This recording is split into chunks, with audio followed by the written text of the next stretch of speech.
లూకాసు వార్త 9వ అధ్యాయం 44వ వచనం చదువు. ఆయన చేసిన కార్యములన్నింటినీ చూచి అందరూ ఆశ్చర్యపడుచుండగా ఆయన, ఈ మాటలు మీ చెవులలో నాటనీయుడి, మనుష్య కుమారుడు మనుషుల చేతికి అప్పగింపబడబోతున్నాడని తన శిష్యులతో చెప్పాను. ఇది ప్రార్థన చేస్తుంటాం. ప్రియకు దేవుడు, నీ పరిశుద్ధ నామమునకు వందనాలు, స్తుతులు, స్తోత్రాలు చేస్తున్నాను ప్రభా. నీ కృపను బట్టి, నీ ఏర్పాటును బట్టి 9వ నెల 2వ ఆదివారం దినాన్ని బట్టి నీ పాద సన్నిధికి రాగలిగిన కృపనిచ్చినందుకు నీకు స్తోత్రాలు. ఈ సమయమందు నీ వాక్యాన్ని వినిస్తూ ఉండగా వాక్యమై ఉన్న మీరు మాతో మాట్లాడండి. వాక్యం ద్వారా మీ చిత్తాన్ని మాకు తెలియజేసి ఆ చిత్త ప్రకారం జీవించే గొప్ప భాగ్యం మాకు దయచేయండి. మంచి బోధకుడు మాతో మాట్లాడుచున్న యేసు స్వామి పరిశుద్ధ నామంలో వేడుకొనుచున్న మా పరమ తండ్రి, ఆమేన్. ప్రభువును ప్రేమించి ఆయన సన్నిధానానికి చేరువచ్చిన దేవుని పిల్లలారా, దేవనామంలో మనందరికీ కృపయు సమాధానము కలుగును గాక. ఆమేన్. పిల్లలు, దేవుని కృపలో 9వ నెల 2వ ఆదివారం ఆరాధన దేవుని రాగలిగిన భాగ్యం ఇచ్చారు. అందు విషయంలో దేవునికి మొదటిగా చేస్తున్నాను. అలాగే ఎన్ని పనులున్నా, ఎన్ని భారములున్నా ఆయన ఆరాధించడానికి, ఆయన సన్నిధానానికి చేరువచ్చిన మీ అందరికీ కూడా నా హృదయపూర్వక వందనాలు తెలియజేస్తున్నాను. దేవుని వాక్యం నుండి కొన్ని సంగతులు ఈ సమయం ధ్యానం చేసుకుందాము. గత 2 వారాలుగా మన వాక్యంలో నుండి ఒక ప్రత్యేక అంశాన్ని ధ్యానం చేస్తాం. ఒక వారం మనం విన్నాము, మనుషులు మనల్ని మర్చిపోయినా దేవుడు మనల్ని మర్చిపోరు అంటూ దేవుడు మనల్ని జ్ఞాపకం చేస్తున్నప్పుడు ఎలాంటి దీవెనలు కలుగుతాయో, దేవుడు ఎలాగున మనల్ని ఆశీర్వదిస్తారో చక్కని విషయాలు ఒక వారం విన్నాము. అలాగే పోయిన వారం మనం మరవకూడని వాటిని జ్ఞాపకం చేసుకుంటూ దానిలో ప్రాముఖ్యంగా దేవుడిని మరవకూడదని, అలాగే దేవుడు మనకిచ్చే ఆశీర్వాదపు ఆహారాన్ని మరవకూడదని, సంస్కారపు విందు విషయంలోనూ అలాగే దేవుని గురించి కొన్ని మాటలు మనం విన్నాం. అలాగే ఈరోజు కూడా మరికొన్ని సంగతులు ఒకసారి మనం విందాం. పిల్లరా, మనం చదువుకున్న వాక్యంలో మనం చూసినట్లయితే ప్రభువే స్వయంగా మాట్లాడుతూ ఆయన చెప్పిన మాట ఏంటంటే, లూకాసు వార్త 9వ అధ్యాయం 44వ వచనంలో రాయబడిన మాట. అక్కడ మాట రాయబడింది, ఆయన ఈ మాటలు మీ చెవులలో నాటనీయుడి, ఈ మాటలు మీ చెవులలో నాటనీయుడి. ప్రభువు తన మాటల గురించిన ఒక విషయాన్ని తెలియజేస్తూ ఆయన అంటారు, ఈ మాటలు మీ చెవులలో నాటనీయుడి. సహజంగా నాటేవి మనం గమనించినట్లయితే సహజంగా మనము విత్తనాలు నాటుతూ ఉంటాం. అలాగే అవసరమైనప్పుడు కొన్ని మొక్కలు నాటుతూ ఉంటాం. విత్తనాలు నాటినా, మొక్కలు నాటినా అవి ఫలించి పిల్లల వాటి వల్ల మనకి మేలు కలుగుతూ ఉంటుంది. మరి విత్తనమైన మొక్కైనా నాటకపోతే దానివల్ల ప్రయోజనం ఉండదు. విత్తనాలు నాటుకుంటా అలా వదిలిపోతే అవి పాడైపోతాయి. అలాగే మొక్క నాటుకుంటా వదిలిపెట్టేస్తే అవి కూడా పాడైపోతాయి. మనందరము పిల్లల 10వ నెల వచ్చేసరికి మనం ఆ విత్తనాల గురించి ఉపమానం మనం వింటాం. విత్తనాల గురించి ఉపమానం మత్తయి సువార్త 13వ అధ్యాయం చూస్తే ఇక్కడ 4వ వచనంలో మనం చదువుతాం కదండి. విత్తువాడు బయలుదేరి విత్తనాలు విత్తుతుంటే కొన్ని విత్తనాలు మొదట త్రోవ ప్రక్క పడతాయి. త్రోవ ప్రక్క అంటే అది దారి గట్టిగా ఉంది. ఆ నేలలో పడిన విత్తనాలు నాటుకునే అవకాశం ఉంది. అందుకే పక్షులు వచ్చి వాటిని ఏం చేసేయండి, ఎత్తుకుని వెళ్ళిపోయాయి. నిజానికి పక్షుల కోసం వేయలేదు ఆయన. ఆ విత్తనాలు ఫలిస్తాయని, తనకి అనేకులకు ఉపయోగపడతాయని ఆ యొక్క ఇచ్చేవాడు వాటిని ఎత్తితే అవి త్రోవలో పడిన కారణం చేత నాట పడనందుకు అవి ఏమయ్యాయంటే పక్షులు ఎత్తుకుంటాయి. గత ఏడాదిలో 10వ నెల వచ్చినప్పుడు మనం ఏం చేస్తామంటే వాక్యం గురించిన విషయాలు చెప్పుకుంటూ ఈ ఉపమానం గురించి కూడా గత ఏడాది మనం విన్నాం. మళ్ళీ మనకి 10వ నెల రాబోతుంది కనుక అప్పుడు వివరం విన్నాము. అయితే సందర్భం వచ్చింది కనుక మాట చెబుతున్నాను. ఇక్కడ విత్తనం అంటే దేవుని వాక్యం. విత్తేవాడు ఎవరంటే వాక్య సేవ. అలాగే నేల ఏమిటంటే వాక్యం వినేవారి యొక్క హృదయం లేదా మనస్సులకు గుర్తుగా. కాబట్టి ప్రభు అంటున్న మాట ఏంటంటే, నా మాటలు మీ చెవులలో నాటబడనివ్వండి అంటున్నారు. నిజానికి ఈ మాటలు పిల్లరా మన చెవులో నాటబడడం అంటే ఏంటంటే బహిరంగమైన చెవులకు వెళ్ళమని కాదు. పిల్లరా దేవుని వాక్యాన్ని బట్టి మనం చూడగలిగితే బహిరంగంగా మనకి చెవులు ఎలా ఉన్నాయో దేవుడు మనకు అనుగ్రహించిన అంతరంగ చెవి కూడా ఒకటి ఉంది. ఇదే ఏమిటంటే చూడండి, ఇదే లూకాసు వార్తలో మనం చూస్తే 8వ అధ్యాయంలో చక్కగా వ్రాయబడింది. ఆ వచనాల ఉపమానం గురించి చెబుతూనే 15వ వచనంలో రాస్తారు చూడండి. మంచి నేల నుండి విత్తనమున పోలిన వారు ఎవరనగా యోగ్యమైన మంచి మనసుతో వాక్యము విని దానిని అవలంబించి ఓపికతో ఫలించేవారు. అమ్మా, ఇది పిల్లరా ఆత్మ సంబంధమైన చెవి అంటే. మన ప్రకటన గ్రంథంలో చూడగలిగితే 7 సంఘాలతో ప్రభు మాట్లాడుతూ ఒక మాట అంటారు.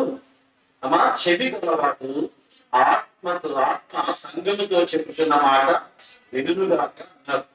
అక్కడ రాజకీయ బహిరంగమైన చెవి గురించి కాదు. ఎవరైతే ఆత్మ సంబంధమైన చెవి అనబడిన యోగ్యమైన మనస్సు కలిగి ఉంటారో ఆ యోగ్యమైన మనస్సుతో దేవుని వాక్యం వింటే అది ఫలిస్తుంది అన్నమాట. కానీ చాలా మంది మామూలుగా చెవితో వింటారు, కానీ మామూలుగా చెవితో వినడం కాదు కావాల్సింది, మనస్సుతో వినాలి. అందుకే చాలా సార్లు మనం ఎవరికైనా ఏదైనా మాట చెప్పినప్పుడు మరి మనస్సు పెట్టి విన్నావా లేదా కదా. మనస్సు పెట్టి విన్నదానికి మామూలుగా విన్నదానికి చాలా తేడా ఉంటుంది. మామూలుగా విన్న మాట మర్చిపోతూ ఉంటాం, మనస్సు పెట్టి విన్న మాట ఖచ్చితంగా ఫలిస్తుంది. ఇప్పుడు ప్రభు అంటున్న మాట ఏంటంటే, నా మాటలు మీ చెవుల్లో నాటనివ్వండి అంటున్నారు. అంటే దేవుని మాటలు మన హృదయంలోనికి రావాలన్నమాట, లేదా మనసులోనికి రావాలి. ఏ మాటలు అయితే హృదయంలోనికి లేదా మనసులోకి వస్తాయో ఆ మాటలు ఖచ్చితంగా ఫలిస్తాయి. వాటి వల్ల ప్రయోజనం ఉంటుంది. సాధారణంగా ఒక విత్తనమో లేకపోతే ఒక చెట్టో లేదా మొక్క నాటం అనుకోండి, దాని వల్ల కొన్నింటి వలన పుష్పాలు ఉపయోగపడతాయి, కొన్నింటి ఆకులు ఉపయోగపడతాయి, కొన్ని మరి కాయలు ఉపయోగపడతాయి, కొన్ని ఫలాలు ఉపయోగపడతాయి, మరికొన్ని గింజలు ఉపయోగపడతాయి కదా. అంటే మా ధాన్యాలు అంటా ఉంటాం. అంటే ఒక విత్తనం నాటబడింది, ఒక చెట్టు నాటబడింది అంటే, మొక్క నాటబడిందంటే ఖచ్చితంగా దాని వల్ల ఉపయోగమే ఉంటుంది తప్ప అనర్థమేమి ఉండదు. అలాగే దేవుని మాట నిజంగా మన హృదయంలో నాటబడితే దాని వల్ల మనకి ప్రయోజనమే ఉంటుంది తప్ప నష్టం అనేది ఉండదు. కనుక ఈరోజు మనం వింటున్న వాక్యాన్ని బట్టి నేర్చుకోవాల్సింది ఏమిటంటే, మనము దేవుని వాక్యానికి ప్రాధాన్యత ఇవ్వాలి. ముఖ్యంగా దేవుని మాటలు జ్ఞాపకం ఉంచుకోవాలి. మనం గత వారాల్లో విన్నాం కదా, ఏమి జ్ఞాపకం ఉంచుకోవాలి మనం ఆలోచిస్తే దేవుని మాటలు జ్ఞాపకం ఉండాలి. విచారం ఏంటంటే, ఈరోజు మానవ జీవితంలో ఎన్నో మాటలు వింటూ ఉంటాం, ఎన్నో మాటలు మన చెవిని పడుతూ ఉంటాయి. మరి లోక సంబంధమైన మాటలు గుర్తున్నట్టుగా, మనుషుల మాటలు గుర్తున్నట్టుగా, అమ్మా ఇంకా చెప్పాలంటే ఇతరుల మాటలు గుర్తున్నట్టుగా దేవుని మాటలు ఒకసారి గుర్తుండడం లేదు మనకి. కానీ దేనికి ప్రాధాన్యత ఇవ్వాలి మనం చెప్పండి? దేవుని మాటలకు ప్రాధాన్యత ఇవ్వాలి. దేవుని మాటలకు ప్రాధాన్యత ఇవ్వగలిగితే ఆ మాటలు ఎంతైనా మనకి ఆశీర్వాదం ఇస్తాయి. దేవుని మాటలు మరిచిపోవడం వల్లే ఎన్నో రకాల అనర్థాలు మన జీవితంలో కలుగుతూ ఉంటాయి. కనుక మొదటిగా దేవుని మాటలు వినాలి. ఎలా వినాలి అని చూస్తే పిల్లరా, వాక్యంలో మనం చూడగలిగితే మరి ఒక చక్కని మాట మనకు కనబడుతుంది. ఒకసారి చూడండి, మరి నిర్గమాకాండంలో 15వ అధ్యాయం 26వ వచనంలో దేవుడు మాట్లాడుతూ ఇశ్రాయేలుతో అంటున్నారు. నిర్గమాకాండం 15:26 చూడగలిగితే అక్కడ చక్కగా వ్రాసిన మాట చదువుతాం. నీ దేవుడైన యెహోవా యొక్క వాక్కును శ్రద్ధగా విని ఆయన దృష్టికి న్యాయమైనది చేసి ఆయన ఆజ్ఞలను విధేయులై కట్టడలన్నిటినీ అనుసరించి నడిచిన ఎడల నేను ఐగుప్తీయులకు చేసిన ఏ రోగమును కూడా మీ మీదికి రానివ్వను అని గొప్ప వాగ్దానం చేస్తున్నారు. నిజంగా ఎంత గొప్ప ఆశీర్వాదం అండి. కాబట్టి పిల్లల దేవుని వాక్యంలో వ్రాయబడినట్టుగా నా మాట శ్రద్ధగా విని అనే మాట వాడారు. దేవుని మాట ఎలా వినాలి చెప్పండి, శ్రద్ధగా వినాలి. ఎవరైతే దేవుని మాటలు శ్రద్ధగా వింటారో ఆ శ్రద్ధగా విన్న మాటల వల్ల ఎంతైనా ఉపయోగం ఉంటుంది, ఎంతైనా దీవెన ఉంటుంది. దేవుని మాటలు అశ్రద్ధగా వినడం వల్ల ఏం ప్రయోజనం ఉండదు. చాలా మంది దేవుని మాటలు అంటే చాలా అశ్రద్ధ. చూడండి, ప్రతి ఆదివారం మనకి దేవుని మాటలు వినబడుతూ ఉంటాయి. కానీ చాలా విచారం ఏంటంటే ఆదివారపు దినం వారానికి ఒక్కరోజు కూడా దేవుని మాటలు వినడానికి వీలు చేసుకోలేని పరిస్థితి ఈరోజు అనేక సంఘాల్లో మనం చూస్తున్నాం. దేవుని పిల్లలే, ప్రభు రక్తంలో కడగబడిన వాళ్ళే, ఏమండి పరలోక రాజ్యానికి వారసులం అవ్వాలని కోరుకునే వాళ్ళే ఈరోజు దేనికి విలువ ఇవ్వలేకపోతున్నారండి? దేవుని మాటలకు విలువ ఇవ్వలేకపోతున్నారు. ఆయన మాటలు శ్రద్ధగా వినలేకపోతున్నారు. దేవుని మాట శ్రద్ధగా వినలేకపోతే ఆ మాట మనకు జ్ఞాపకం ఉండదు. ఆ మాట మనకు జ్ఞాపకం లేకపోతే ఆ మాటల ప్రకారం మనం పాటించలేము. కానీ మీకు చిన్న ఉదాహరణ చెబుతాను. ప్రభు మాటను అశ్రద్ధగా మరి ఉండడం వల్ల కలిగిన నష్టం ఏంటని చూస్తే ఒకసారి వాక్యంలో మనం చూడగలిగితే లూకాసు వార్తలో ఇలా 22వ అధ్యాయంలో మనకి పేతురు గారి గురించిన మాట మనం చూస్తాం. చదువుకున్న వాక్యాల్లో మనం చూస్తే లూకాసు వార్త 22వ అధ్యాయము 61వ వచనం ఒకసారి చదువుతున్నాను చూడండి. లూకాసు వార్త 22:61 చూస్తే అప్పుడు ప్రభువు తిరిగి పేతురు వైపు చూచాను కనుక పేతురు, నేడు కోడి కొయ్యక మునుపు నీవు ముమ్మారు నన్ను ఎరుగనందువని ప్రభువు తనతో చెప్పిన మాట జ్ఞాపకము చేసుకుని వెలుపలికి పోయి సంతాపపడి ఏడ్చెను. ఈ సందర్భము యేసు ప్రభువు సిలువ వేయబడ్డానికి ముందు రోజు రాత్రి పరిశుద్ధ గురువారపు దినాన తన శిష్యులైన వారితో సహవాసం చేశారు. మేడగదిలో వారికి తన శరీరక్తాలు ఇచ్చారు. ఇస్తూ వారితో మాట అన్నారు ఏంటంటే, ఈ రాత్రి కాపర్ని కొడతారు, గొర్రెలైన మీరు అందరూ చెదిరిపోతారు అని చెప్పి ప్రభు అన్నారు. ఆ మాట అన్నప్పుడు అందరూ విన్నారు, బాధపడ్డారు. కానీ పేతురు గారు మాత్రం ఒక అడుగు ముందుకు వేసి, ప్రభా వీళ్ళు ఎవ్వరు ఏమైనా సరే నేను మాత్రము నిన్ను విడవను, నేను మాత్రము నీతో పాటు చనిపోవడానికైనా సిద్ధపడతానని చెప్పేసి ఆయన ముందుకు వెళ్ళారు. పేతురు గారికి కొంచెం తొందర ఎక్కువ. అందుకే ఆయా సమయాల్లో కొందరైనా అంటారు దుడుకు పేతురు అంటారు. అమ్మా అందరూ మౌనంగా ఉన్నప్పుడు ఆయన ఉండొచ్చు కదా మౌనంగా. కొంతమంది చూస్తూ ఉంటాం, అందరూ మౌనంగా ఉంటే నేను మౌనంగా ఉంటే నేను చేతకాన్ని అనుకుంటానని, చేతకాను అని అనుకుంటారని కొంతమంది ఏం చేస్తారో తెలుసండి, ప్రతిదానికి ముందుకు వస్తూ ఉంటారు, ప్రతిదానికి లేస్తూ ఉంటారు. మంచిదే, ముందుకు వచ్చావంటే నువ్వు ముందుకు వచ్చినందుకు ముందుకు వచ్చినట్టుగా నువ్వు పని చేయాలి. ప్రతిదానికి కొందరు మాట ఇచ్చేస్తూ ఉంటారు, నేను చేసేస్తాను, నేను చెందుతాను అని చెప్పేసి. నువ్వు మాట ఇచ్చావంటే ఏం చేయాలి? దాని ప్రకారం చేయాలి. ఇక్కడ చూడండి, పేతురు గారు ముందుకు వచ్చావు, మాట ఇచ్చారు. ఏమన్నారు చెప్పండి?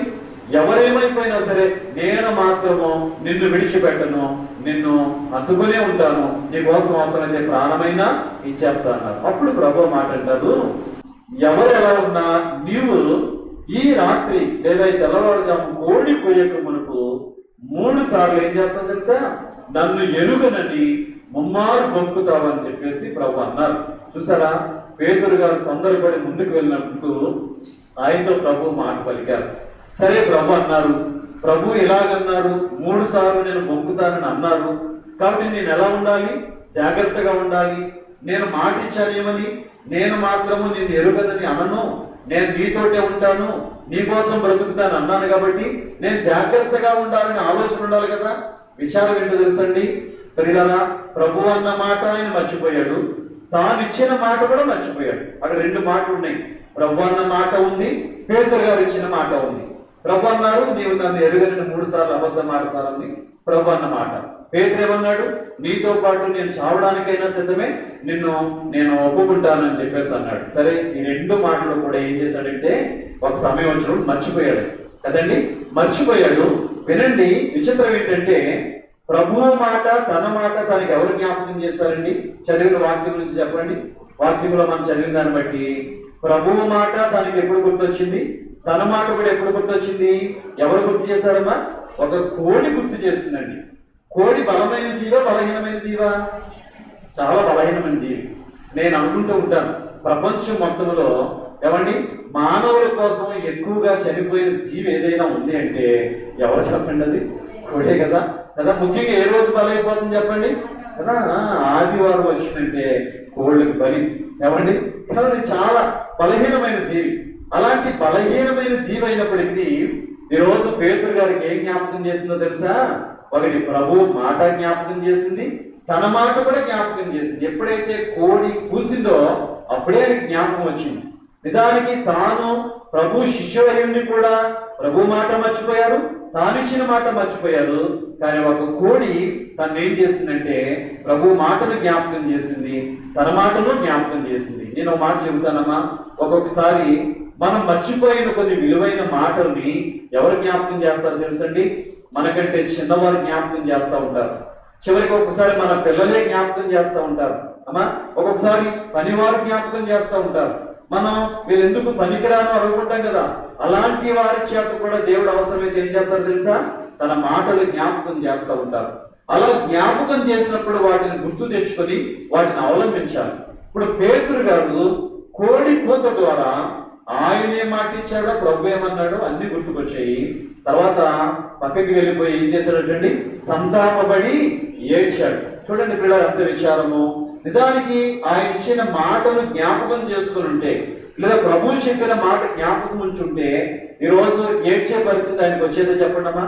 సంతాపపడాల్సిన పని, ఏడవలసిన పని ఆయనకి ఎందుకు వచ్చిందంటే మేము ముఖ్యంగా యేసయ్య మాట మర్చిపోయినందుకే. ఈరోజు వినండి, మనం కూడా చాలా సార్లు యేసయ్య మాటలు మర్చిపోతూ ఉంటాం.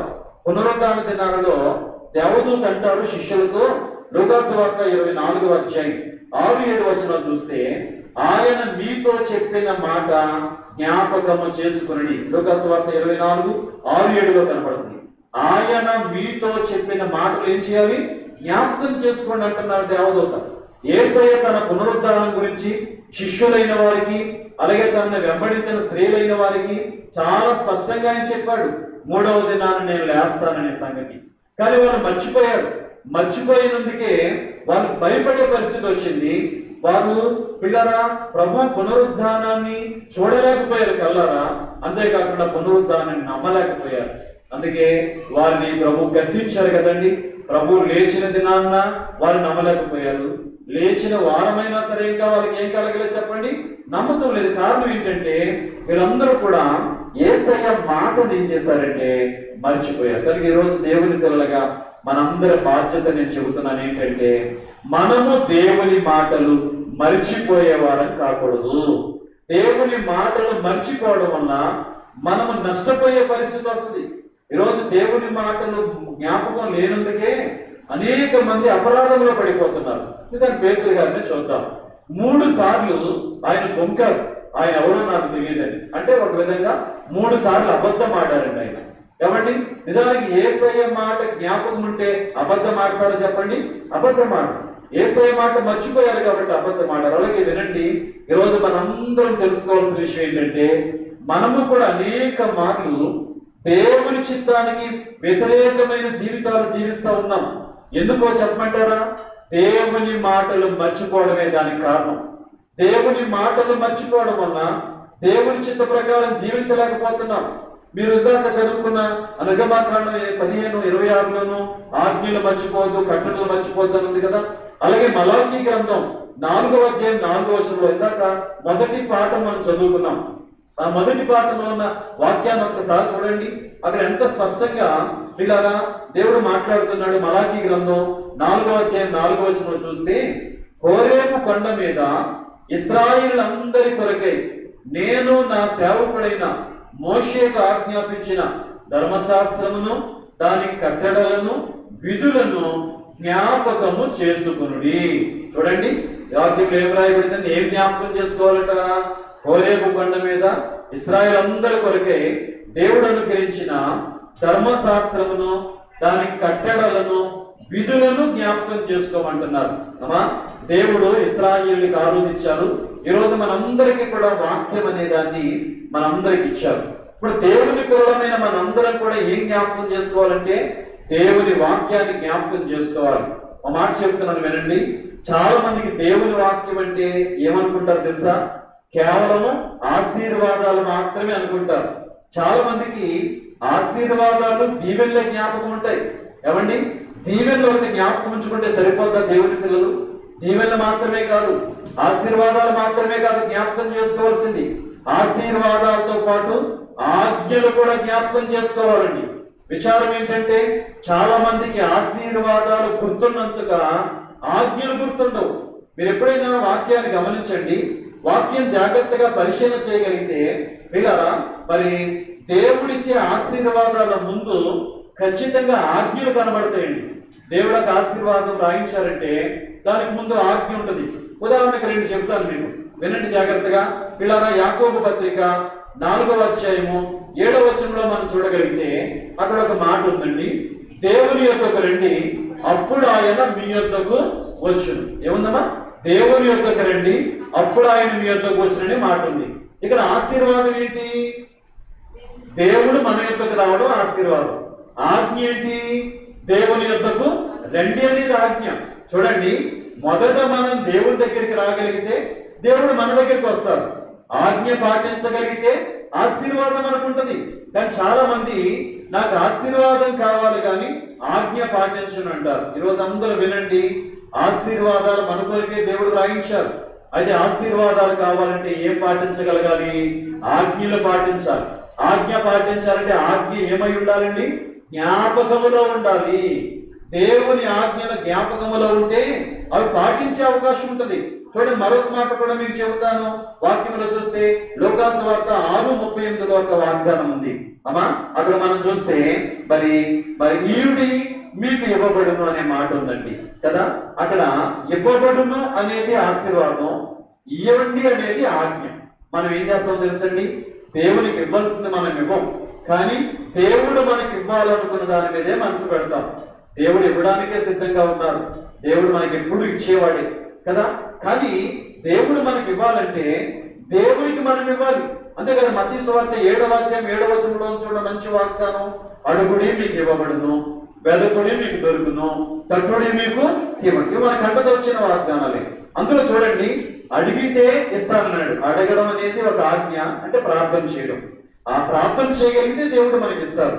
అలాగే మరి తట్టుడి మీకు తీయబడిన, తట్టుడు అనేది తట్టాల్సిన పని మనది. ఏమండి, తడితే దేవుడు తీస్తాడు. అలాగే వెదకుడి మీకు దొరుకునన్నారు. వెతకాల్సిన పని ఎవరిది? మనది. దొరికేటట్లు చేసేది పని ఎవరు చెప్పండి? దేవుడి. కాబట్టి గుర్తు పెట్టుకోండి అమ్మా, ఆశీర్వాదాలు మనకి రావాలంటే ఆజ్ఞలు పాటించాలి. చాలా మంది ఆశీర్వాదాలు గుర్తు పెట్టుకుంటున్నారు కానీ ఆజ్ఞలు మర్చిపోతా ఉన్నారు. కాబట్టి ఈ రోజు మనం ఇందాక చదువుకున్న వాక్యంలో చూస్తే, హోరేబు పర్వతం మీద నా సేవకుడైన మోషేకు నేను ఇచ్చిన ధర్మశాస్త్రాన్ని, కట్టడలను, అలాగే ఆజ్ఞలు, నియమాలు ఏం చేయమన్నారు? విధులను జ్ఞాపకము చేసుకోండి అనే మాట కనబడుతుంది. మీకు చిన్న మాట చెబుతున్నాను. పేతురు గారి జీవితమే గమనించండి. పేతురు గారు ఈ ఆజ్ఞలు జ్ఞాపకం ఉండి ఉంటే, చూడండి, మన ముందు ఎప్పుడు నేను సందర్భం వచ్చినట్టు చెబుతుంటే ఇక్కడ 10 ఆజ్ఞలు ఉన్నాయి అమ్మా. ఆ 10 ఆజ్ఞలు చెప్పండి, దేవుడిచ్చిన ఆజ్ఞలే కదా. అందులో ఉన్న ఒక ఆజ్ఞ ఏమిటంటే మరి అబద్ధం ఆడవద్దు అనే మాట ఉంది కదా. ఈ ఆజ్ఞ మనకు గుర్తుందనుకోండి, ఎవరితోనే మనం అబద్ధం ఆడతామో చెప్పండి. ఇప్పుడు పేతురు గారే ఉన్నారు. ఎన్నిసార్లు అబద్ధం ఆడారైనా? 3 సార్లు అబద్ధం ఆడారు. ఈ 10 ఆజ్ఞల్లో ఉన్న ఆజ్ఞ అబద్ధం ఆడకూడదనే మాట ఆయన గుర్తుండుంటే, ఆయన హృదయంలో జ్ఞాపకం ఉండుంటే, అయ్యో నేను అబద్ధం ఆడుతున్నానని ఆయన మనస్సాక్షి గర్దిస్తుంది కదా. కాబట్టి వినండి, ఆ రోజు ఆయనకి అబద్ధం ఆడకూడదనే మాట జ్ఞాపకం లేదు, అందుకే అబద్ధం ఆడారు. అయితే నేనంటాను, మనమైతే ఇంచుమించు ఈ 10 ఆజ్ఞలు కూడా మనం ఏం చేస్తున్నామో తెలుసండి, మర్చిపోయాము. కాబట్టి ఈరోజు మనం వాటన్నింటినీ మేరుతున్నాం. దేవుడు అన్నాడు కదా, నేను తప్ప వేరొక దేవుడు నీకు ఉండకూడదు. పైన ఆకాశం ఉందే గాని, క్రింద భూమి అందే గాని, దాని కింద నేల అందే గాని ఏ రూపాన్ని నువ్వు చేసుకోకూడదు, పూజించకూడదు, సాగిల పడద్దంటే చాలా మంది ఇప్పటికీ కూడా లోక సంబంధమైన వాటికి సాగిల పడేవారిగా ఉన్నారు కదా. ఎంత విషయాలు చెప్పండి. అలాగే దేవుని నామాన్ని గౌరవించవలసిన బాధ్యత ఉంది, అది చాలా మంది మేరుతున్నారు. అలాగే పిల్లల విశ్రాంతి దినమైన ఆరాధన దినాన్ని పరిశుద్ధంగా పాటించమని చెప్పారు. నిజానికి ఆజ్ఞ గుర్తుంటే చూడండి, ఆరాధనలో పిల్లల విశ్వాసులు నిర్లక్ష్యంగా ఉంటారు చెప్పండి. చూడండి, ప్రతి ఆరాధనలో చూస్తే ప్రతి వారం కూడా ఎవరో ఒకరు మానేసి ఎవరు కనబడుతూ ఉంటారండి. ఇక్కడే కాదు, ప్రతి సంఘంలో కూడా. ఎందుకంటే వాళ్ళకి ఏం గుర్తులేదో తెలుసా? పరిశుద్ధ దినాన్ని, పవిత్రంగా నీవు విశ్రాంతి దినాన్ని పాటించు.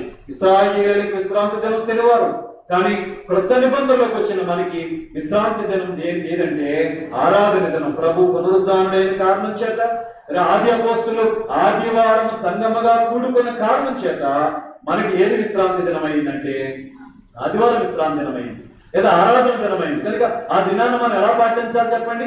పవిత్రంగా. చూడండి, ఈ రోజు దేవుని పిలువబడిన వారు ఆదివారమే విందులు ఏర్పాటు చేసుకున్నారు, ఆదివారమే వినోదాలు ఏర్పాటు చేసుకున్నారు, ఆదివారమే షికార్లు ఏర్పాటు చేసుకున్నారు, ఆదివారమే జాలీగా గడుపుతున్నారు. అమ్మా, హోలీగా గడపవలసిన పిల్లలు ఈ దినాన్ని జాలీగా గడుపుతున్నారంటే ఏం గుర్తులే చెప్పండి వాళ్ళకి? దేవుని ఆజ్ఞ గుర్తులే. చూడండి, ఇంకా ఇన్ని ఆజ్ఞలు ఉన్నాయి ఇక్కడ. అబద్ధం ఆడొద్దు అన్నారు, ఆ ఆజ్ఞ గుర్తుంటే ఎవరితో అబద్ధం ఆడం? వ్యభిచరించొద్దు అన్నారండి, ఆ ఆజ్ఞ గుర్తుంటే ఎంత పవిత్రంగా జీవిస్తాం చెప్పండి? దొంగతనం వద్దన్నారు దేవుడు, దొంగతనం చేయొద్దనే మాట నీకు గుర్తుందంటే నువ్వు ఎవరిది ఆశించవు కదా. ఎన్నో మాటలు ఉన్నాయి, నీ పొరుగు వారిని ఏది ఆశించొద్దు అన్నారు. కానీ ఈ రోజు అనేక మంది పిల్లల పొరుగు వారిని ఆశిస్తూ కాలం గడుపుతున్న వారికి కనపడుతుంది. కాబట్టి ఒకటే నేను చెబుతున్నానండి, దేవుని మాట మనకి జ్ఞాపకం ఉంటే ఆయన చిత్తాన్ని నెరవేర్చగలుగుతాం. ఆయన వాక్యం గుర్తు లేదనుకోండి, ఆయన చిత్త ప్రకారం మనము జీవించలేము. కనుక ప్రాముఖ్యంగా మనలో జ్ఞాపకం ఉండవలసింది ఏంటంటే దేవుని మాట. మొదట వాక్యంలో చూసినట్టుగా శ్రద్ధగా వినాలి, ఇది మొదటి విషయం. అమ్మా, దేవుని మాటలు ఎలా వినాలి చెప్పండి? శ్రద్ధగా వినేవారమై ఉండాలి. శ్రద్ధగా వినడం మాత్రమే కాదు, కానీ ఆ మాటలు ఎక్కడ భద్రపరచబడాలి చెప్పండి? హృదయములో లేదా మనస్సులో భద్రపరచబడాలి. అలా భద్రపరచబడిన వాటిని సమయం వచ్చినప్పుడు ఏం చేయాలి తెలుసండి? పాటించగలగాలి. పేతురు గారు విన్నారు, యేసయ్య మాట విన్నారు, కానీ మర్చిపోయారు కాబట్టి ఆయన ఏం చేయలేకపోయారంటే పాటించలేకపోయారు. తర్వాత ఆయన ఏడ్చారు. అమ్మా, నేను మాట చెబుతున్నాను, సమయం దాటిపోయిన తర్వాత ఏడ్చినంత మాత్రాన ప్రయోజనం ఉందా చెప్పండి? పిల్లరా, చాలా మంది సమయం దాటిపోయిన తర్వాత చాలా మంది ఏడుస్తూ ఉంటారు. దీవెన పోయిన తర్వాత ఏడ్చిన వాళ్ళ ప్రయోజనం ఏముంది? చూడండి, ఆదికాండం 27:38 చూస్తే యాషావు కనబడుతున్నాడు.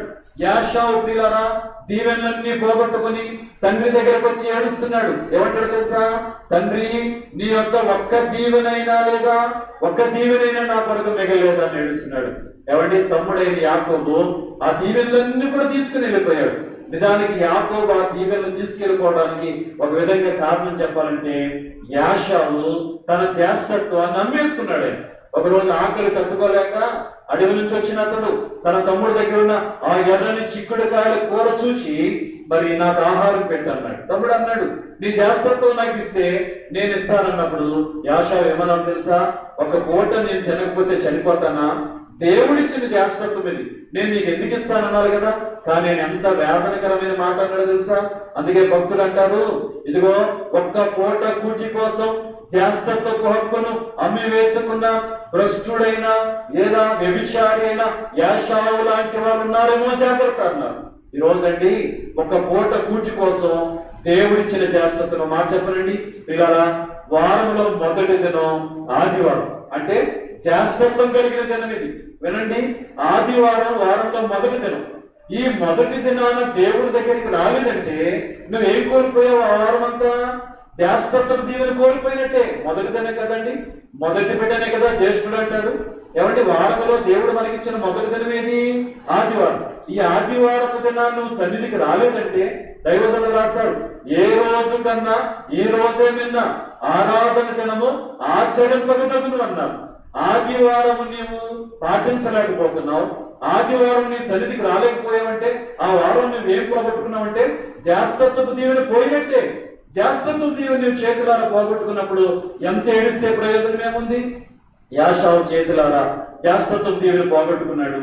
ఆ రోజు ఒక్క పూట కూటి కోసం అమ్మేసుకున్నాడండి. నా ప్రశ్న ఏంటంటే, ఒక్క పూట భోజనం చేయకపోతే చనిపోతామా చెప్పడమా? ఆయన అంటాడు, నేను ఆఖరికి చచ్చిపోతుంటే ఈ జ్యేష్ఠత్వం ఎందుకు నాకు అన్నారు. జ్యేష్ఠత్వాన్ని తృణీకరించారంటే అర్థం ఏంటో తెలుసా? ఆ జ్యేష్ఠత్వాన్ని ఇచ్చిన దేవుణ్ణి తృణీకరించినట్టే. గుర్తుపెట్టుకోండి అమ్మా, ఈయన దేవుణ్ణి తృణీకరించాడు ఒక విధంగా. అందుకే ఈరోజు తమ్ముడు వచ్చి పిల్లారా ఆ దీవెనలన్నీ, ఎవరు? యాకోబు వచ్చి ఆ దీవెనలన్నీ తీసుకుని వెళ్ళిపోయాడు. ఇక తీసుకెళ్ళిపోయిన తర్వాత ఒక్క దీవెన లేదు తండ్రి దగ్గర. నిజానికి ఆలోచన చూడండి, తండ్రి ఇస్సాకు అనుకున్నాడు దీవెనలన్నీ యాషావుకి ఇచ్చేద్దాం అనుకున్నాడు. కానీ ఆయన అనుకున్నది జరిగిందా? దేవుని ఏర్పాటు జరిగిందా? దేవుని ఏర్పాట్లు ఎవరున్నారంటే ఇలా యాకోబు ఉన్నారు. ముందుగానే అమ్మా రెబెకా గర్భవతిగా ఉన్నప్పుడే దేవుడు మాట చెప్పేశాడు, ఇదిగో పెద్దవాడు చిన్నవాడికి దాసుడు అవుతాడు అన్నాడు కదా. దేవుడు ముందుగానే చెప్పేశాడు. అలాగే యాకోబు దీవెనంతా పట్టుకుని వెళ్ళిపోయాడు. ఏడుస్తున్నాడండి తండ్రి దగ్గరికి వచ్చి, ఒక్క దీవెనైనా లేదంటే దీవిందామని తండ్రి చేతులెత్తితే దీవెనికి బదులు ఏమొచ్చిందో తెలుసండి?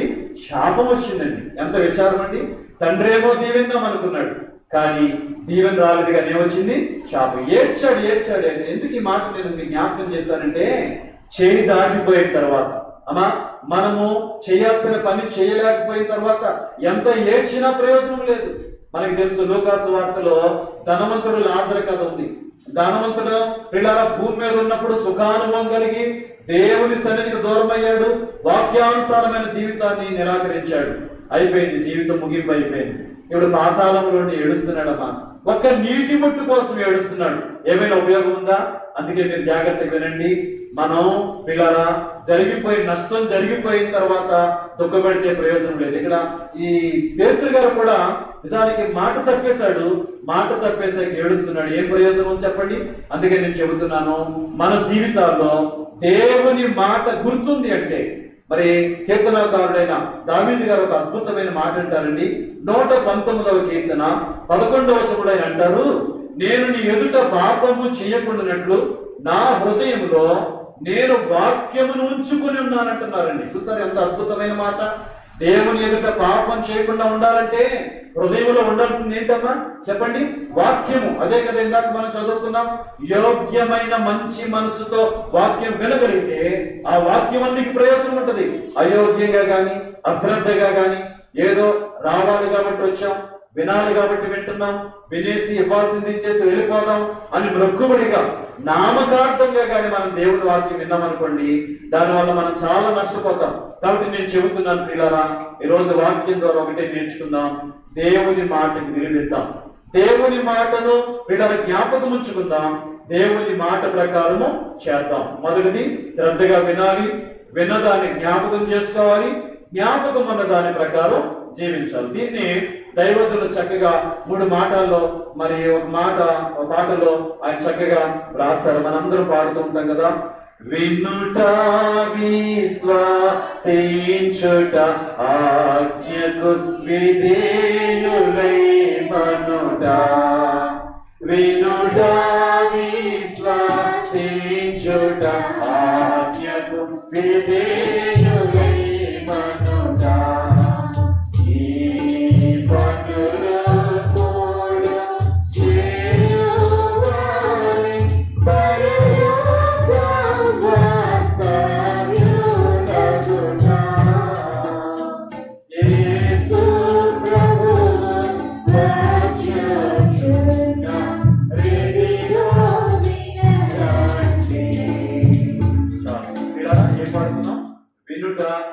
విశ్వసించుట ఆజ్ఞకు విధేయులమాట. ఈ పనులు 3 చేయవారే పరలోక రాజ్య వారసులు అవుతారని తండ్రి గారు రాస్తారు. ఇలా చూడండి, మొదట ఏం చేయాలట? వాక్యం వినాలి, విన్న వాక్యం విశ్వసించి దాన్ని జ్ఞాపకంలో ఉంచుకోవాలి. 3వది ఏం చేయాలి తెలుసా? దాని ప్రకారం చేయాలి. విధేయులు అవుతా అంటే అర్థం ఏంటి తెలుసా? దాని ప్రకారం చేయాలి. అలా చేయగలిగితే ఖచ్చితంగా ఆ మాటలు ఫలిస్తాయి. ఇది అర్థం కావడానికి చిన్న ఉదాహరణ చూపించేస్తాను. బిడ్డల్ని చదువుకోవడానికి మీరు బడికి పంపిస్తూ ఉంటారు, లేదా కాలేజీలకు వెళ్తూ ఉంటారు. ఈ పిల్లలు ప్రయోజకులై జయం పొందాలి అంటే వారి పరీక్షలో కదా, పిల్లలకి పరీక్షలు వస్తాయి కదా, పరీక్షలో జయం పొందాలంటే వీళ్ళు చేయాల్సిన 3 పనులు ఏంటి తెలుసా? మొదట మాస్టారు చెప్పే పాఠాలు శ్రద్ధగా వినాలి. వింటే సరిపోతుందండి. విన్న పాఠం ఏం చేయాలి? వాళ్ళు జ్ఞాపకం ఉంచుకోవాలి. కొంతమంది పిల్లలు వింటారు, జ్ఞాపకం ఉండదు. అప్పుడప్పుడు తల్లిదండ్రులు అంటారు కదా, నాకు చెబుతూ ఉంటారయ్యా, మా వాడు ఎంతో శ్రద్ధగా వింటాడు కానీ జ్ఞాపకం ఉండడం లేదయ్యా, జ్ఞాపక శక్తి ఉండడం లేదండి, ప్రార్థన చేయండి అంటారు కదండి. అంటే ఎంత విన్నా జ్ఞాపక శక్తి లేదనుకుని ఉంటారు. ప్రతి ఇంట్లో కూడా అలాంటి పిల్లలు ఉంటారు. జ్ఞాపక శక్తి లేదనుకోండి, ఎంత విన్నా ప్రయోజనము లేదు. కనుక మొదట శ్రద్ధగా వినాలి. రెండవది చెప్పండి, జ్ఞాపకం ఉంచుకోవాలి. సరే, పిల్లలు పాఠాలు చక్కగా విన్నారు, చెప్పినవన్నీ జ్ఞాపకం ఉంచుకున్నారు. మరి జ్ఞాపకం ఉంచుకున్న ఆ పాఠాలు ఎప్పుడు తనకు ప్రయోజనం? ఆ పాఠాల ద్వారా ఎప్పుడు జయం పొందుకుంటాడు? ఒకరోజు పరీక్ష వస్తుంది కదా, ఆ పరీక్షలో తనకు జ్ఞాపకం ఉన్నవన్నీ ఏం చేయాలి చెప్పండి? ఇలా రాయాలి కదా, లేదా చెప్పాలి. కొన్ని పరీక్షలు వారాల పరీక్షలు అంటారంటే మాటతో చెప్పామంటే, కొన్ని రిటర్న్ ఎగ్జామ్స్ ఉంటాయి, వ్రాతలో ఉంటాయి, నోటి ద్వారా చెప్పే సమాధానాలు ఉంటాయి, చేతి ద్వారా చేసి రాసే సమాధానాలు ఉంటాయి. కనుక ఎవరైతే ఆ ప్రశ్నలకు సరైన సమాధానం రాయగలుగుతారో, చెప్పగలుగుతారో వారికి ఏమొస్తుంది చెప్పండి? జయం వస్తుంది. మన బిడ్డలు చాలా మంది డిఎస్సి ఎగ్జామ్స్ రాస్తారు, మంచి రిజల్ట్స్ వచ్చాయి, రేపు వచ్చే నెలలో ఉద్యోగాలు పొందుకోగలుగుతున్నారు. సాక్ష్యాలు కూడా వినబోతా ఉన్నాం. అమ్మా వీడికి జాబ్ ఎవరికైనా వచ్చేసి చెప్పండి అమ్మా, ఏం చేశారు వీళ్ళు? నిజంగా ఎంత కష్టపడ్డారండి, కష్టపడి చదివింది జ్ఞాపకం ఉంచుకున్నారు. జ్ఞాపకం ఉంచుందాన్ని ఏం చేశారు చెప్పండి? పరీక్షలో రాస్తారు కాబట్టే కదా ఈ రోజు వారికి జయాలు వచ్చాయి. వింటాం, మన సాక్ష్యాలు వింటాం, మనం కొన్ని విన్నాం సాక్ష్యాలు. ఇంకా మరి ఎంతమంది అయితే పిల్లలు కష్టపడి చదివి జ్ఞాపకం ఉంచుకొని పరీక్షలు రాస్తారో వాళ్ళందరికీ దేవుడు జయాలు ఇచ్చారు. త్వరలో మంచి జాబులు బిడ్డలకు రాబోతున్నాయి, అది దేవుని కృప. కానీ చెబుతున్నాను వినండి పిల్లరా, విశ్వాస జీవితం కూడా అంతే. పిల్లలు ఎలాగైతే మరి విని జ్ఞాపకం ఉంచుకొని పరీక్షలో రాసినప్పుడే జయాలు వస్తాయో, విశ్వాసులు కూడా చేయాల్సిన పని ఏంటో తెలుసా?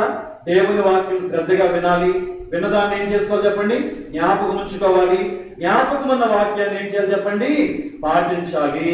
అమ్మా ఆ మాటల ప్రకారం జీవించాలి. అందుకే ప్రభు అంటారు చోట, కాగా ఈ నా మాటల చొప్పున చేయు ప్రతివాడు బండ మీద ఇల్లు కట్టిన బుద్ధిమంతుని పోలిండును అన్నారు. అంతేకాదు, ప్రకటన గ్రంథం 1:3 కూడా ఉంటది, సమయం సమీపించింది కనుక ఈ ప్రవచన వాక్యంలో చదివి విని వాటిని గైకొని వాడే ధన్యుడు అంటారు. అమ్మా చదివి వినే చూసుకుంటే సరిపోదు, వినాలి, చదవాలి, నేర్చుకోవాలి, గైకొనాలన్నమాట. కాబట్టి ఈ నా మాటలు చెప్పున చేయు ప్రతివాడు అన్నారు. కాబట్టి దేవుని వాక్యాలు కాలక్షేపం కోసం వినేవి కాదండి. మనం చాలా మాటలు వింటూ ఉంటాం అమ్మా, కొన్ని మాటలు కాలక్షేపానికే వింటూ ఉంటాం. కాలక్షేపానికి వినే మాటలో ఏమి ఉపయోగం ఉండదు. కానీ వినండి, దేవుని వాక్యం కాలక్షేపం కోసం కాదు, కానీ మన జీవితాలు మార్చడానికి, ఇంకా చెప్పాలంటే ఫలభరితంగా చేయడానికి.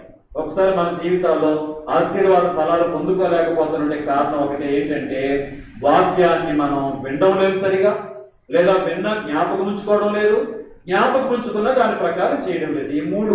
కాబట్టి ఇక నుంచి ఎవరికి వారు పరీక్షించుకోండమ్మా, నేను దేవుని వాక్యం శ్రద్ధగా వింటున్నానా లేదా, వాక్యం నా హృదయంలో జ్ఞాపకం ఉంటుందా లేదా, జ్ఞాపకం ఉన్న వాక్యాన్ని నేను పాటించగలుగుతానా లేదా.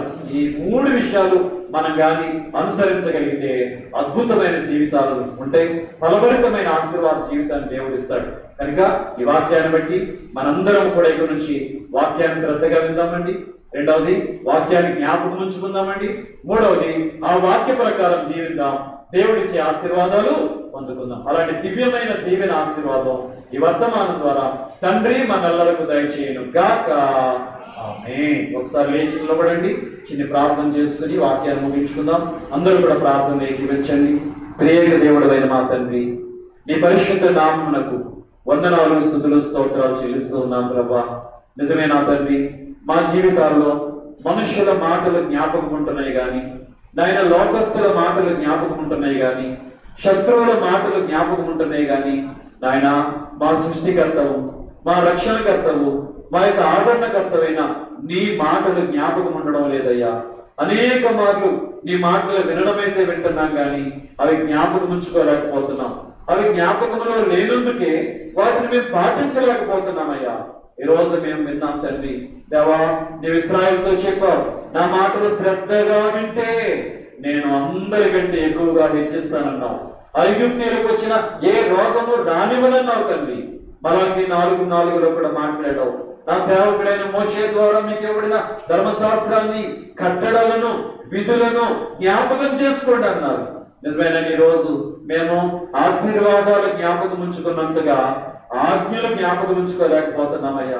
చాలా మంది జీవితాల్లో ఆశీర్వాదాలు గుర్తుంటున్నాయి కానీ ఆ ఆశీర్వాదాలు మాకు రావాలంటే ఆజ్ఞలు కూడా జ్ఞాపకం ఉంచుకోవాలనే విషయం మర్చిపోతున్నాం. కానీ ఈ రోజు మాతో మాట్లాడవు తండ్రి. దేవా నీ మాటలు జ్ఞాపకములు ఉంటే ఎన్నో దీవెనలని విన్నాం తండ్రి. నిజమే నాయన, పేతురు గారు శిష్యుల్లో పెద్దవాడే, నాయన అందరికంటే ముందుకు వచ్చేవాడే. అన్ని సందర్భాల్లో నీ మాట మర్చిపోయాడైనా నీ మాట మర్చిపోయాడు, తానిచ్చిన మాట కూడా మర్చిపోయాడు. అందుకే 3 సార్లు నిన్నెరుగనని పొంకాడు తండ్రి. ఆ తర్వాత కోడి పూయడాన్ని బట్టి ఆయన జ్ఞాపకం చేసుకున్నాడు. తర్వాత సంతాపపడి ఏడ్చాడు. కానీ అప్పటికే నాయన ఆజ్ఞాతిక్రమం అయిపోయింది. అలాగే మా జీవితాల్లో కూడా అనేక మార్లు నీ మాటలు మర్చిపోవడం వల్ల ఎన్నో అనర్థాలు జరుగుతున్నాయి ప్రభా. మేము అట్టి వారము కాకూడదు, మేము అలాంటి వారం కాకూడదు అయ్యా. ఈ వర్తమానం ద్వారా నీ మాటలు జ్ఞాపకం ఉంచుకుంటూ కీర్తనాకారుడు అన్నాడు, ఇదిగో నీ ఎదుట నేను పాపము చేయకుండానట్లు నా హృదయంలో లేదా నా మనసులో నీ వాక్యమును ఉంచుకొని ఉన్నానని 119వ కీర్తన 11వ వచనంలో ఆయన మాట్లాడారు తండ్రి. నిజమే, మేమందరము కూడా నీ వాక్యాన్ని అలా హృదయంలో దాచుకోగలిగితే అద్భుతాలు జరుగుతాయి మా జీవితాల్లో. అటు వాక్యానుసారమైన జీవితాలు ఇవ్వండి. ఎందుకంటే ఆయన నీవన్న మనుషుడు రొట్టె వల్ల కాదు కానీ దేవుని నోట నుండి వచ్చు ప్రతి మాట వల్ల జీవించాలన్నారు. ఈ లోకంలో మమ్మల్ని జీవింపజేసేది నీ మాటే. రేపు నీ రాజ్యానికి వచ్చినప్పుడు అక్కడ మమ్మల్ని జీవింపజేసేది నీ వాక్యే తండ్రి. అలాంటి నీ వాక్యకే మేము ప్రాధాన్యత ఇవ్వకపోతే, అలాంటి నీ వాక్యానికే మేము విలువ ఇవ్వకపోతే ఎలాగ దొరుకుతుందయ్యా మాకు పరలోకం? ఎలాగ చేరగలమయ్యా పరలోకం? ఈరోజు లోకపు మాటలకు ఇచ్చే విలువ నీకు ఇవ్వలేకపోతున్నాం. ప్రతి సంఘంలో కూడా నాయన నీ వాక్యం విని ఆసక్తి తగ్గిపోతుంది. అనేకులు వాక్యం పట్ల ఆసక్తి తగ్గిపోయి లోకానుసారమైన ఆసక్తులు పెరిగిపోతున్నాయి. మేము అలాంటి వారం కాకుండా ఈ రోజు మందిరంలో నిలిచి వాక్యం విన్న ఈ మా బిడ్డలకి నీ వాక్యమును జ్ఞాపకం ఉంచుకొని పాటించే భాగ్యం ఇవ్వండి. అలాగే మా 3 సంఘాలకు కూడా దేవానికి భాగ్యం ఇవ్వండి. అంతేకాకుండా లైవ్ ద్వారా ఈ వాక్యాలు ఎంతమంది నాయన విశ్వాసులు వింటున్నారో, సేవకులు వింటున్నారో వారు కూడా నీ వాక్యాలు జ్ఞాపకం ఉంచుకొని ఆశీర్వదించబడగలిగిన గొప్ప భాగ్యం ఇచ్చి మహిమను పొందండి. నీ వాక్యం వింటే ఎంతైనా దీవెన. నా మాటలు విని వాటి ప్రకారం చేస్తే బండ మీద కట్టబడిన ఇల్లులో ఉంటారని వాగ్దానం చేస్తావు. బండ మీద కట్టబడిన ఇల్లు వరదలు వచ్చినా, వానలు వచ్చినా, గాలి కొట్టినా, ఎన్ని శోధనలు వచ్చినా అది కదలదు ప్రభా. బండ అనబడిన నీ మీద మా విశ్వాసం కట్టుకోగలిగితే మేము నాయన ఎప్పటికీ కదలని వారంగా ఉంటాం. అలా ఉండాలి అంటే నీ మాట చెప్పని చేసేవారికి ఆ భాగ్యం, అలాంటి భాగ్యం అందరికి దయచేయమని వాక్యమై మాతో మాట్లాడిన మంచి బోధకుడైన యేసు స్వామి పరిశుద్ధ నామములో వేడుకొనుచున్నాం మా పరమ తండ్రి. ఆమేన్, ఆమేన్, ఆమేన్. విన్న వాక్యాన్ని అందరూ దేవుళ్ళ భద్రపరుచుకొని వాక్యానుసారం జీవించే ప్రయత్నం చేయనమా? సరే, అలా నిలిచి ఉండగానే